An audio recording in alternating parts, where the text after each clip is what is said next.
My first time I went out in the stadium at A1, I instantly looked to the crowd and was like, oh my gosh, like this is crazy.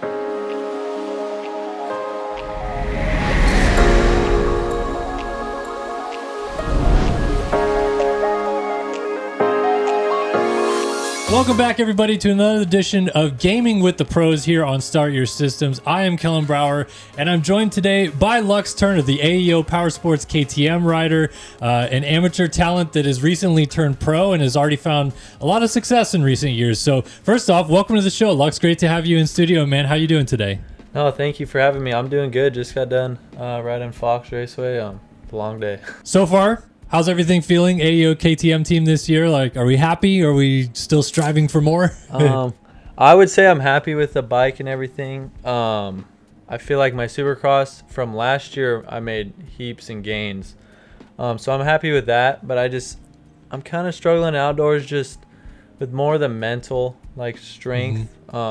Dude, 40 minutes, two 40-minute motos, it's a long time. Like, and especially with how stacked the field is, like, you can't let off at all. And normally, like, I feel like it gets harder every moto, even though I'm in the best shape I have been. But like, if you want to run up like top 15, like I have been running around there, it's just so gnarly. But I believe like that's where I belong. Sure. I just need to fine tune some things. So yeah. Right on. We'll talk about that. We'll talk about your career to this point throughout the show. But we're going to start off by talking about the game that you selected. This is the first time we've played Sim on Gaming with the Pros. Obviously, I'm quite familiar with it, and it's been cool to hear a little bit of your story. So I'll go ahead and start ripping. But yeah, just take me through your experience like with MX Simulator, when you, I guess, got started playing it, and how much you enjoy it. No, I'm pretty sure I was probably 14, maybe 15, and maybe even younger. And I remember I just started doing homeschooling. I tried it out for a year, and your video came up and I was like, dude, this game looks so cool. And I went on my mom's, she had like a work computer, and I went on and tried downloading it, and I didn't have any, like, I was scared to ask her for $40. So I like looked up how to get it for free, and I ended up finding something, and like it gave my mom, like, I started playing, and it gave my mom a virus and broke her computer. Oh, no. But I was able to play, like, just enough to learn how to play a little bit.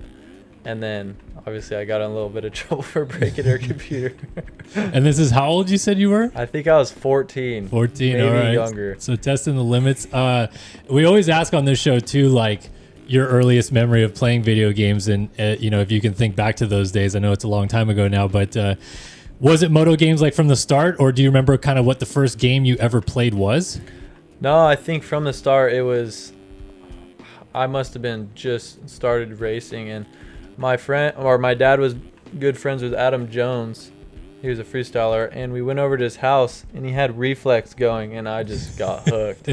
Like, that was probably the first game I played. Yeah. And ever since then, like, I remember we had a motorhome, and like I would sit in the front, we had a TV, and I would sit in the passenger seat and just play Reflex the whole way to the track. And like I would have all my buddies over at the race, and we'd all battle, and that was definitely some fun times. Yeah, so like growing up playing games too, were you like, was moto games kind of it for you, or did you like to dabble around and do FPS or GTA or anything like that too? No, I think mainly motocross, but I remember when GTA 5 came out, I had my mom go and buy it, and I played that pretty heavily. I used to, even recently, up until last year, I was playing it. But I finally I got a new computer from my teammate CJ Bernard. His brother had one, and he never used it. So I bought it from him, and ever since then, like, I think I got it, I want to say after A2 this 2025 season, and just been grinding out. Just doing the laps on Sim. Oh, yeah. I love it. So I guess back to when you first got into Sim and you started playing it, like you said, when you're 14, why did you like the idea of like PC games or like a simulation game? Because I know that a lot of people, like even 2014 time, thought Sim looked kind of, I don't know, outdated a little bit too. So what drew you into even wanting to play it? I think what drew me into wanting to play it was you. I would just always watch your videos, the track walks, the playing with I don't remember who it was, but you'd always play with someone. Yeah, and I Jeremy, remember this one video. It was you guys on this 125 track, and he started doing this thing with his brake, and it was like in the air. He was like, and I was like, dude, like just little stuff like that was just caught my eye, and I was so mad because I'd get home, and I would like, I remember having dreams about like playing sim, but I couldn't because I had only had an Xbox, and I think that just it drew me into watching your videos, and watching your videos just made me want to play it even more because I feel like I spent so much time playing Reflex and all the ATVs that I was kind of over it. Yeah, no, I mean that's really cool to hear. Like obviously for me, it's cool to, I guess hear from you guys that watched even way back then and hear the stories a little bit. So that's obviously really, really cool. All right, I'm going to jump the sticks over to you, and we're going to see what Lux Turner's got on the controls here, which, interestingly enough, I mean, we talked about this before we started. Your setup is so similar to mine, just because you learn from my videos, which is, again, kind of crazy. So I left your settings the same, so you could go ahead and just, I didn't even change anything. You can go ahead and start ripping. And yeah, let's kind of talk about life as a pro now for you. Now you've made it. Now you're on an established team, race against as an established professional in Pro Motocross. Yeah, I guess like just take me through the feeling that it is of, you're a pro at something. Like that's kind of cool to even say, but you're also pretty good too. No, thank you. It's awesome. Like it's definitely what I've dreamed of, and I feel without coming down here and training with Jay Whipple, I feel like this never would have been possible because he's the one who helped me get a fill-in ride for the AO team. Like it was, I think Derek Kelly got hurt for last year's Supercross coming in, and they called me up, and I told them, I was like, the only way I'm going to do it is if I get the full Supercross season for a full fill-in ride, and you guys pay for like most of my stuff. And they ended up doing it, and that was just like, once I was on the team, I was like, dude, this is crazy. Like I've never been in a semi before, and just being in there and just around all the people that like just want to help you be better, it's amazing. And then obviously I ended up getting hurt at A1 the first round. I broke my hip, and that was kind of tough, but I was like, and obviously it's hard not to doubt yourself when you just get hurt in the first round, but I ended up making the main event, but got hurt in the main event. And then once I came back, it was kind of a struggle bus. I was like, dude, is this where I should be? Like, should I be racing pro? Like, it's so easy to start doubting yourself, especially coming from nothing. So I just kept working, just kept putting my head down, and at Denver last year I ended up getting a 12th, and that was just like, all right, like I got this. Like just trust the process. And from there on out, I think outdoors I struggled. I was paying for most of my stuff. Like the deal was only Supercross. Yeah. So I was paying for most of my stuff, and I wasn't doing that good. Like I think the first round I got 20th, which was respectable. And then from there on out, it was just like bike problems after problems. Like it just was something new every weekend. Yeah. And I was like, dude, I got to get it together if I even want to get a ride next year. And one of the riders ended up getting hurt at Southwick, and they gave me another fill-in ride for the rest of the year. And ever since, like after that fill-in ride, I was like, all right, like this is my last chance. Like I need to make this happen. Yeah. And I ended up, I think I ended up getting 15th at Unadilla, and I was like, all right, like just got to keep this momentum going. And then I went to SMX and made it through every single LCQ because I was in, like an alternate, and I made it in both LCQs. And it's just like, I don't know, it's just crazy, like traveling and like watching videos from a little boy like James Stewart and Chad Reed and all this, and then like now I'm like racing with all these people like that I used to look up for. Like I'm seeing freaking Jet Lawrence and Eli Tomac like at the race, and I'm racing the same track. Like it's hard not to put yourself below them when the people you've looked up to your whole life, like you're racing them. Yeah. Like and I feel like that's what I struggled with all last year, was like when say Jordan Smith or someone would come by me, I would just let them by, or like instantly think they're better than me.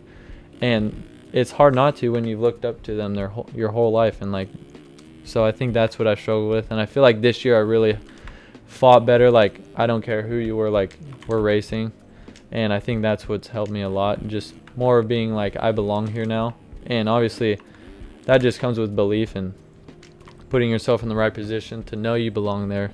Yeah. Is the experience of racing Supercross on the professional level like everything you thought it would be? Like, is it more glamorous or gnarly than that? Or is it less so in some facets? Or like, how do you rate it versus what you thought it would be before you started? I think as a fan looking in, it's a lot more like hoorah, like awesome. And racing, not saying racing Supercross isn't, but I feel like once you're racing it, like, you don't, like, let's just say this. My first time I went out in the stadium at A1, I instantly looked to the crowd and was like, oh my gosh, like, this is crazy. Yeah. But then, like, you start getting used to it, and then you're like this is where I belong. So sure. It's almost like, I don't know. Like, I'm still a major fan of the sport, but like, it's almost like you believe in yourself and you think you belong here. So you look at it differently, but it's still amazing. Like, yeah, I would still dream to do this, even if I was a little boy, over and over again. I asked Grant this because he was playing MX Bikes last week when we were playing. That game sucks. But are there any things from MX Simulator that like you can pull off and derive into what you do with real life, or is the game itself still just, it's far too different? Oh, dude, this is by far the most realistic game I've ever played in my life. Like, funny, it's pretty funny because I have a little laptop, and during Supercross I would bring my laptop and play before the night and to learn the track, and it is so realistic. Like, doing the same lines, like, I would seriously go on to track walk and be like, all right, I did this in sim, like, this is what I could do. Like, yeah, it blows my mind. Like, every time I play this game I smile because it's just like, wow. So I've had this moment as well, and I'm curious if you have too, but I've had times where, because I've played the track beforehand in sim, I'm like, yeah, I think that line's going to be possible, and people are like, no, it's not, no way, and then it sure enough turns out being possible. Have you had that yet where you're talking to guys and they're like, no way? Like, even say this track right now, that one line where it's like you double over in quad. Like, when we were on track walk, I was like, oh, everyone was like, no way. I was like, yeah, you could definitely do that. I was doing that in sim. And they're probably like, yeah, whatever, bro. Gaming, sure, no problem. And then that was like, obviously, then they were doing that. I think they were doing it on press day, but not in the race. Well, I mean, even the triple quad in the next rhythm, they did on press day and had to take it out because they thought, oh, that's too big. Like, we shouldn't have those guys doing that. Now, the last thing I'll ask you in the first half of the show is one of our show sponsors is Motocross the Game. Do you have an excitement level for that? Like, are you excited to see what that could bring, or maybe, elevate what we've already got available to us? Yeah, I'm very excited. I think I was talking to Checkers. He's helping that, right? Yep. I was talking to him at, I want to say, it might have been Arlington, one of the Supercross rounds he was at, and I was talking to him. I was like, dude, I'm so excited for it. And I was asking him, like, how will it be compared to Simmons? And he was just giving me his input, and like, it made me excited. Yeah. I hope it's a good video game. Yeah. That we could have fun playing. Do you want it to be like as close to a realistic simulator as possible? Or do you also kind of realize that at the end of the day, a casual player may not like this and it needs to be kind of a mix of both? Yeah, I feel like it could be a mix. I feel like for the average person, because this game is hard. This is probably the hardest game I've ever played. But that's what makes it so realistic. Right. Is because it is exactly how you would race. Like, riding this Supercross track is exactly how I would think I'd ride a Supercross track in real life. Like, it feels very similar. And I feel like that's what makes it so hard. And I feel like the motocross game, it could be in between, and I'd be happy with that because obviously it won't take as long to learn, and you could have fun with more friends, because most people won't be good at this game or even like can ride Supercross. Yeah. So that's why you can't really play with a lot of people. But that's what I don't know. That's what makes it so special. Yeah, I mean, I agree with you, man. Like, I always was super attracted to this just for the fact that it felt realistic. It was such a different challenge and an aspect of it that, I mean, I've never ridden Supercross, so you know way more about how this feels to realism versus me. But even I would be like, man, hitting a rhythm section, like, you almost kind of get the sense of that's what it's supposed to look like or feel like, right? So 100%. that's what I've always loved about it. But very cool. All right, that's the first half of our show here, Gaming with the Pros with Lux Turner. Again, thanks to Race Tech and Motocross the Game for backing us. We'll be back on the other half of this break. Listen to the show sponsors, hear what they have to say, and we'll talk more with Lux Turner about life as a professional athlete and what he thinks of video games in the sport. Motocross the Game is the culmination of years of experience in the motocross gaming community to launch their own hyper-realistic motocross game. Constructed by a team of the motocross gaming community's most respected creators, MTG is set to bring the game racers have been dreaming about for years to PC and next-gen consoles. Strap on your helmet and pre-order the future of motocross gaming at motocrossthegame.com. By now, you've likely heard that Racetech is the world's largest aftermarket motorcycle suspension modification company with over 40 years of championship-winning experience. And more recently, they are the go-to engine tuner for many racers and teams in the privateer paddock. What you may not know is that behind the scenes, Racetech is also responsible for the engine machining services for many factory race programs across the industry. Experience factory-level suspension and engines available for the everyday racer and tuner by visiting racetech.com today. Welcome back to the second half of the show here, Gaming with the Pros with Lux Turner, and we moved over to the Atlas MX facility. I think it's just actually called the Atlas facility. There's an MX track, a Supercross track, and like a short loop track on it. And you actually said that this track has a Supercross track on it that you guys absolutely grinded. So what's the deal with that? What are you guys doing on it? It was just me and my buddy B-Lars. I think it was just late at night, probably like 9 o'clock. And we were just playing this. We downloaded this track and started playing it. And then we were like, oh, no way, it has a Supercross track. And we had the E-Road set. I'm not sure if they know what that is. Like terrain deformation, yeah. Deformation, yeah. And we were just talking about life and talking about, I don't know, just everything. And just while just grinding this track, the ruts were like 4 feet deep. I have a picture on my phone of how deep the ruts were. But no, it was fun. It's funny you say that because that's pretty much the whole point of this podcast. There's been so many times that even this game for sure, but just any game in general, where you know how it goes. Like you get on with your buddies and before you know it, it's like 3 a.m. and all you guys have just been doing is talking about life or whatever and all that kind of stuff. Yeah. And so I wanted to have a podcast where like that was the idea, right? Like you just kind of play games and have a good time doing it, and hopefully gets people in a little bit better mood than just staring at each other and talking about it too, something fun to do on the side. So yeah, we're going to play the Atlas MX facility here a little bit more. And we've talked about, being a pro, coming up through the amateur ranks, obviously the gaming and all that stuff like that. But let's talk about Lux Turner, the person, a little bit, huh? Let's kind of get into life away from the racetrack just for a little bit. What are some of the hobbies you would describe as yourself? Like, what is Lux Turner like at home? Lux Turner is like at home, tired. Tired? No.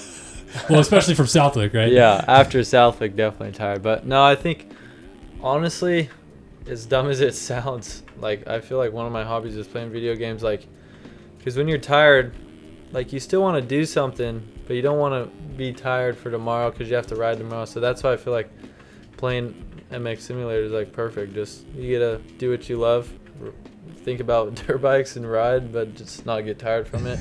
Yeah. And then obviously I love to surf a lot. I've been surfing quite a bit, and going to Bible studies in church with my uncle and learning about God, and obviously fishing, mountain biking, golfing, just everything. As an extension to who you are away from the track, what is something that, you're still pretty new to the scene of pro motocross, so not many people maybe fully know who Lux Turner is yet in general, but what's something maybe people don't really know about you that you feel like is kind of not talked about or unheard of a little bit about Lux Turner's life?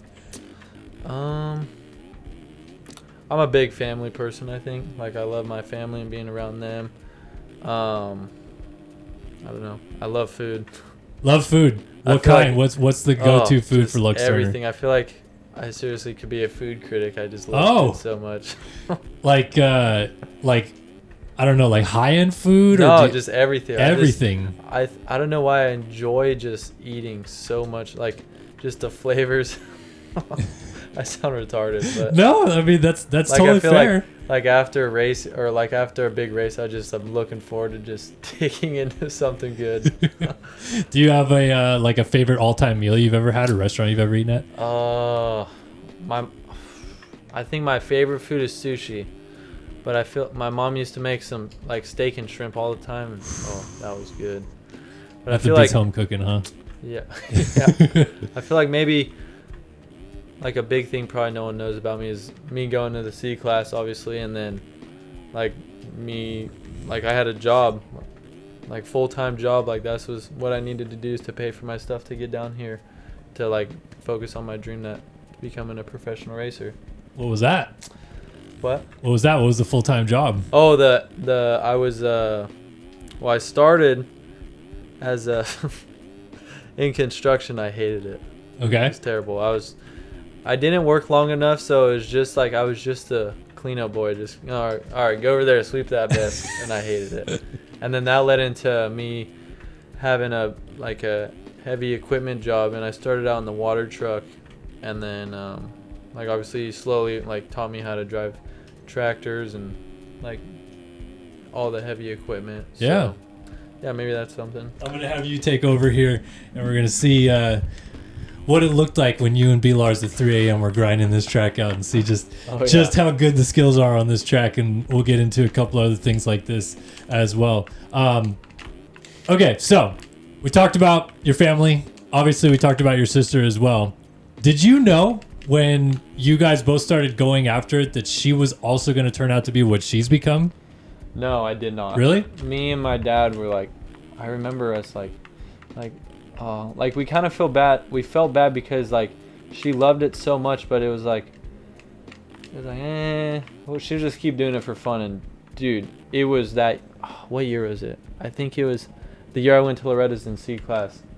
It would just clicked. Like she just started riding she started riding like me, like a boy. And it was just, me and my dad would just sit back at the practice track and be like, oh, like just blown away. Like just blown away. Because I feel like when she was little, she wasn't that good. Like she rode like a girl, but man, something flipped in her and just, it was seriously mind blowing. And still to this day, when I watch her, I'm mind blown. Like she does stuff better than me. Like, yeah. She will hit corners and I'm just mind blown. Like, how do you even do that? If you were going to spend an entire race weekend with any rider, or just a weekend at the practice track, is there anybody that you really like, even to this day, still watch and learn from and wish you could almost like be around them a little bit more often to soak up what they're doing? I would say probably Eli Tomac. Yeah? I just feel like he's so secretive with his stuff and so like just in his own zone. Like I want to know like what goes on through his head, like just little stuff, because obviously whatever he's doing is working. What's the biggest thing you would hope to learn from him if you could spend time with him? I think just a mental strength and like, yeah, I think just mainly that, because clearly like he's known for beast mode. So like what like gets him fired up, like just stuff like that. Like what could I learn from him to help me? Yeah. You know what I mean? I don't want to get you in trouble with this question, but I'm curious how many times in your career thus far you feel like you've hit like the 100% efficiency level of like, I took the right amount of food for the day, I was prepared the right amount, like maybe I got a little tired here and there, but that's expected, but I felt like I did everything right going into the day.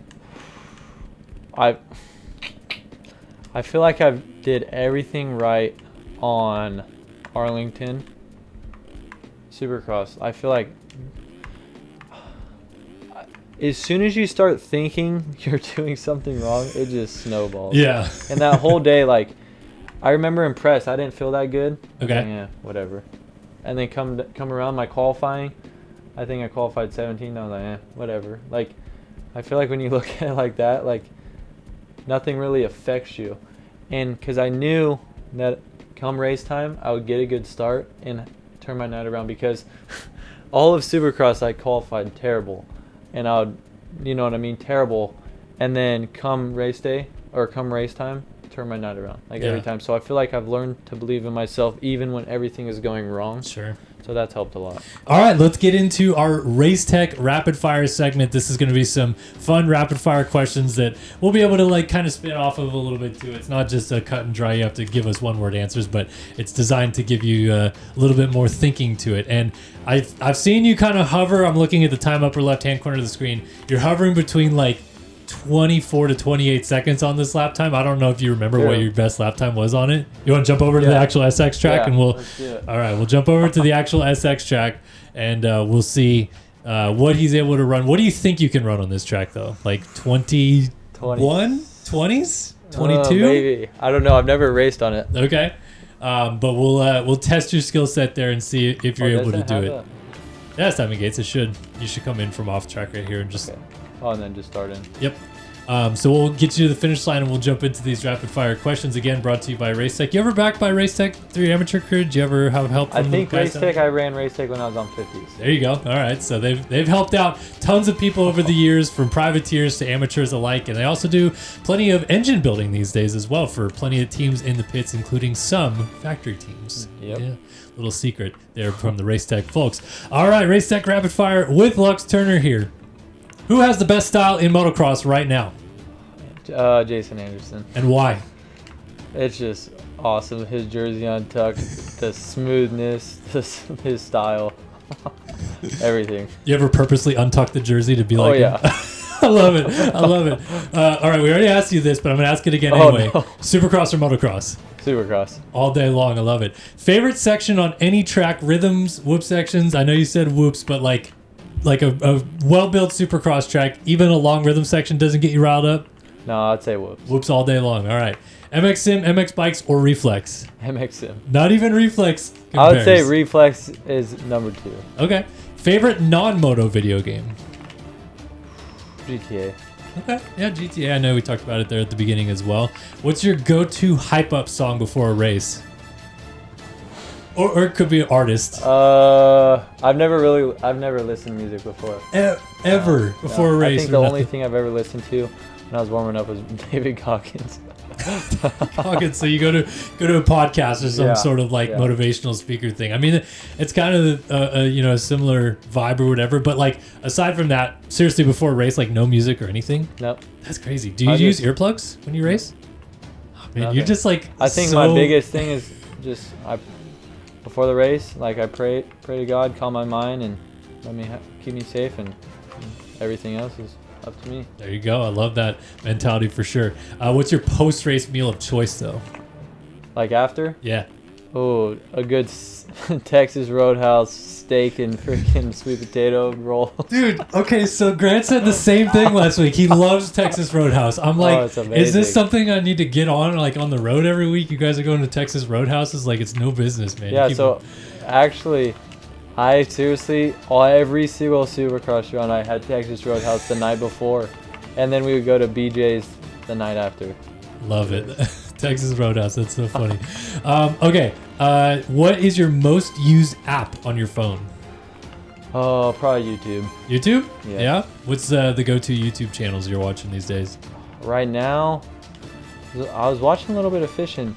Fishing? Yeah. Okay. You and Levi Kitchen need to hook up, man. You guys could go, and Mookie too. Oh yeah, too. I used to.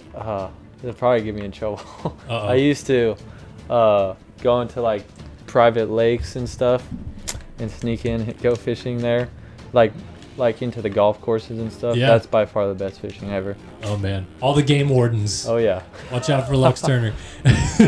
Are you a morning person or a night owl? Oh, neither. Neither. No. Just like totally middle. Yeah, they're even. Okay, so like there's times you stay up late, but there's also times you like getting up early. Yeah. Yeah, nice. Yeah, I don't mind getting up late, or I don't mind staying up late. All right, last one. One word that your mechanic would use to describe you. Sick. Sick? Yeah. Okay. No, I don't know, dude. My mechanic's awesome. He has so many different words he uses every day. He knows you personally, right? So he says burner a lot. burner. Yep. So as in like you're doing a burner hot lap or Or whatever. burner, what up, burner? Burner. That's an interesting one. I don't Yeah. think I've heard that as like a term used to I describe think it's someone. for our last name, like Turner. Or Oh, yeah, yeah. no, that makes sense. I didn't even think of that. That's funny. All right, so I got 2 quick ones for you. And this one you can expand a little bit more on. So it's not exactly just your straight up rapid fire questions. So we're playing MX Simulator this whole time. Obviously, you're a real life pro racer. If you could break down, like, let's talk about the real life Arlington track and the real life sim track. How close do you think they really are? You already talked about that a little bit.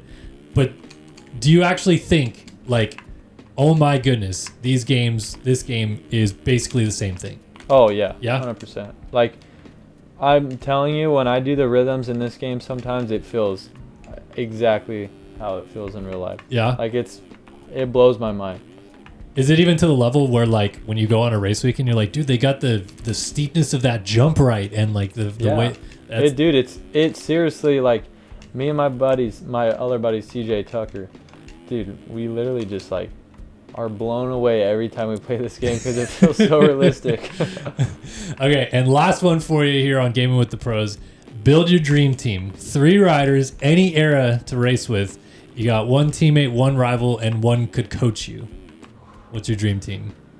1 rival, like who I'm racing up against. So like 1 person you want to be like in a good championship battle with against.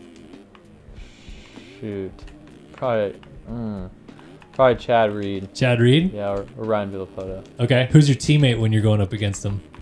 If I'm going up against Ryan Villapoto, I'd probably want Ryan Dungey. All right, and then who do you want to be coaching you guys? Who's the riding coach? Oh, that's a good one. Probably just my trainer, Jay Whipple. All right, there you go. Simple enough, right? You didn't want to go deep in the annals there and pull Bob Hanna out or something like that. Just Jay Whipple. That's cool, though. Yep. All right, this has been episode number 3 of Gaming with the Pros with Lux Turner. Gaming some sim, having some good conversations. Awesome to have you in studio, man. It was really cool to hear more about your story and obviously hear what it's like to be a pro athlete, dude. It's cool. Yeah. No, thank you for having me. I really had a good time. That's awesome, man. Well, definitely check him out if you guys haven't already. What's the social accounts? So everyone can follow him? Lux Turner 65. Lux Turner 65. Check him out over there and get involved on what he's doing. Go to the AEO Power Sports KTM rig on the race weekend. Say hello. Do you guys have autograph times and stuff too? Yeah, we do. There you go. So come on by, say hi, and get an autograph from Lux Turner. But again, thanks to Racetech MTG for backing the show. And we'll catch you guys with another episode of Gaming with the Pros. Stick with us and watch some more coming soon down the pipeline. See you guys. Later.